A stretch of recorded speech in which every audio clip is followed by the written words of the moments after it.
Hola, ¿qué tal? On se retrouve pour une nouvelle vidéo pour vous parler de Mario Götze, donc qui vient de signer au PSV Eindhoven. Donc je voulais vous parler un petit peu de ce joueur, revenir un petit peu sur sa carrière, si oui ou non c'est un talent gâché, et puis revenir aussi sur le fait qu'il vient de signer au PSV Eindhoven. Donc pour commencer, est-il un talent gâché? Ça dépend ce qu'on attend, ce qu'on appelle talent gâché.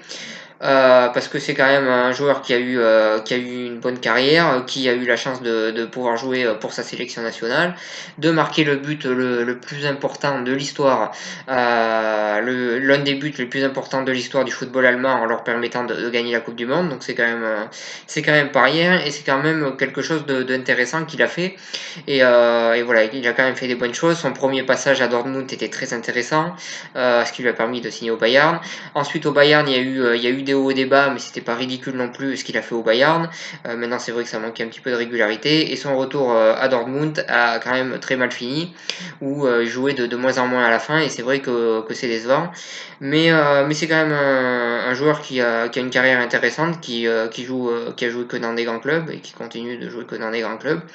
Voilà, sur ça, c'est quand même pas inintéressant sa carrière. Maintenant, c'est vrai que quand on voit le potentiel qu'il avait au début de sa carrière et la carrière qu'il a fait, on peut être que déçu parce que finalement on s'attendait à mieux par rapport au potentiel qu'il avait, on s'attendait forcément à mieux que ça pour sa carrière et on s'attendait à le voir bien plus haut que ça.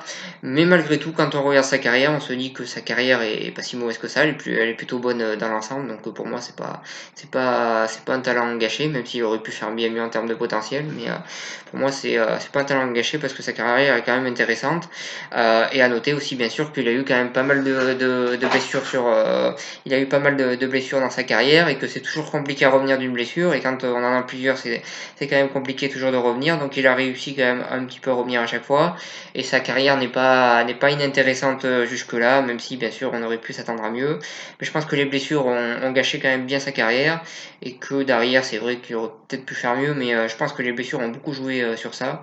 Mais derrière, on a une carrière qui pour moi est pas ridicule, même si évidemment, comme je le dis, quand on voit tout le potentiel qu'il avait au début de sa carrière, je pense que quand on parle de Götze sur le terrain, pour moi, c'est quelqu'un qui respire le football. C'est quelqu'un qui est très très intéressant sur le terrain, que personnellement j'adore voir jouer. Donc voilà, c'est un joueur qui pour moi respire le football sur le terrain. C'est sûr que quand on voit son potentiel, on peut être facilement déçu, mais malgré tout, on peut dire qu'il a quand même eu une bonne carrière, qu'il a gagné des très très grands trophées, qu'il a notamment été champion du monde avec sa sélection nationale. Donc voilà, il a quand même une carrière très très bonne, mais avec son potentiel, on s'attendait à mieux. Donc voilà sur ça. Et puis pour revenir sur sa signature au PSV, alors à noter, juste une petite parenthèse, qu'il a seulement 28 ans. On pourrait penser qu'il est beaucoup plus vieux que ça. Non, il a seulement 28 ans. Pour en revenir sur sa signature au PSV Eindhoven, là, moi je pense qu'il aurait pu se dire je suis en échec à Dortmund et je vais partir dans un championnat secondaire enfin même plus que secondaire comme les États-Unis ou l'Asie. Et lui, il a décidé de rester en Europe, de signer au PSV Eindhoven dans le championnat hollandais qui est quand même un championnat très compétitif qui pour moi en termes de niveau est juste en dessous des grands championnats. On a tendance à beaucoup sous-estimer en France des championnats comme le championnat hollandais ou portugais, mais c'est des championnats qui sont juste en dessous des grands championnats et qui ont un niveau très compétitif.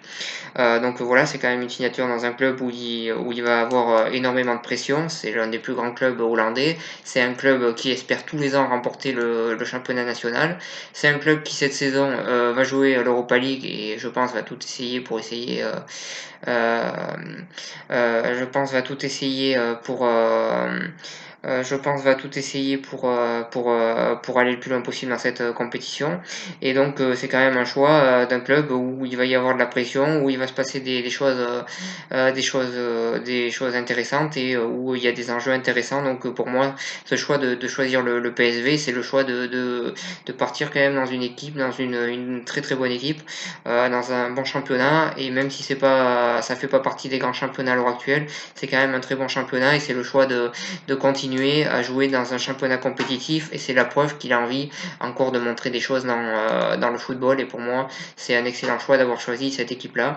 Bon, il aurait peut-être pu aussi choisir d'autres clubs, je pense notamment au championnat français, je suis surpris qu'au début on parlait de lui dans certains clubs français, puis finalement ça s'est pas fait, on en a parlé de moins en moins, je suis surpris qu'aucun club français ait vraiment réussi, ait vraiment essayé de le recruter, mais bon, le PSV en tout cas pour moi c'est un très bon choix, et je pense que c'est un choix qui prouve qu'il a encore envie de montrer des choses euh, au haut niveau et qu'il est encore là et qu'il a encore envie d'être dans la compétition parce que sinon il aurait choisi de partir aux États-Unis ou en Asie. Donc voilà sur ça, voilà sur cette analyse sur Mario Götze. Je vous remercie de m'avoir suivi et je vous souhaite une bonne continuation.